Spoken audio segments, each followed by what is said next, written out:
les milliers de voix de faux conseils. Quelle différence d'en attendez pas qu'il soit trop tard. Devenez membre de la chaîne Today et bénéficiez de réconfort et de soutien dans les moments difficiles. Cliquez sur le lien dans la description de la vidéo. Mardi 9 avril 2024 page 1 comparaison avec les jours de Genèse 1 et 2. Et savez-vous quoi? C'est là que nous nous dirigeons. Gloire à Dieu. Même si l'homme connaissait et comprenait la voix de Dieu, sa réponse était totalement contraire à ce qu'il aurait dû faire. Vers 21. Ils n'ont pas honoré Dieu ni ne lui ont rendu grâce, ils se sont crus sages et ont échangé la gloire incomparable de Dieu contre la gloire terrestre. La cause, sa compréhension est devenue vaine et son cœur s'est obscurci. Nous sommes confrontés à l'un des mystères non résolus de la Bible. Comment cette rébellion est-elle née du cœur de l'homme? La Bible ne nous dit pas à quoi cela ressemblait. Cela nous laisse seulement avec la réalité que c'est ce qui s'est produit et que cela a apporté le plus grand malheur à l'humanité. Il faut remarquer quelque chose de très clair dans ce passage. Ces gens n'ont pas péché parce qu'ils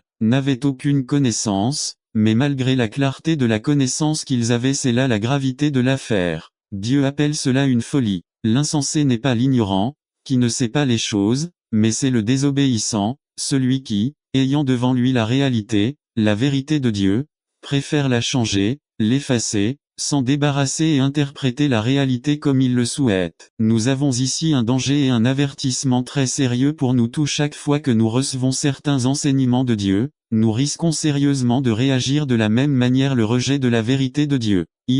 Les conséquences de la rebelle contre Dieu sont la corruption morale et spirituelle. 2432. Mais cet acte de désobéissance a apporté des effets catastrophiques qui durent jusqu'à aujourd'hui. Le péché n'est pas une simple erreur sans conséquences graves. Le péché n'est pas une mince affaire aux yeux de Dieu. Le péché, même s'il n'a jamais pris Dieu par surprise, est quelque chose qui blesse Dieu à cause de la destruction qu'il a provoquée dans sa création. Cette longue liste de péchés n'est rien d'autre que la réaction de Dieu face à la rébellion des gens. 24,26. 28. Nous voyons Dieu livrer ces gens à leurs désirs. C'est comme si Dieu avait dit: ne veux-tu pas que je t'empêche de faire le mal? Je les laisse donc totalement libres de faire ce qu'ils veulent. C'est la doctrine de la dépravation totale. Cette liste nous présente la grande tragédie dans laquelle se trouve toute l'humanité. L'Écriture dit qu'en Adam nous péchons tout. Romains 5, 12,18, 19. Prenons-en deux qui retiennent mon attention: les commérages et la désobéissance aux parents. IV.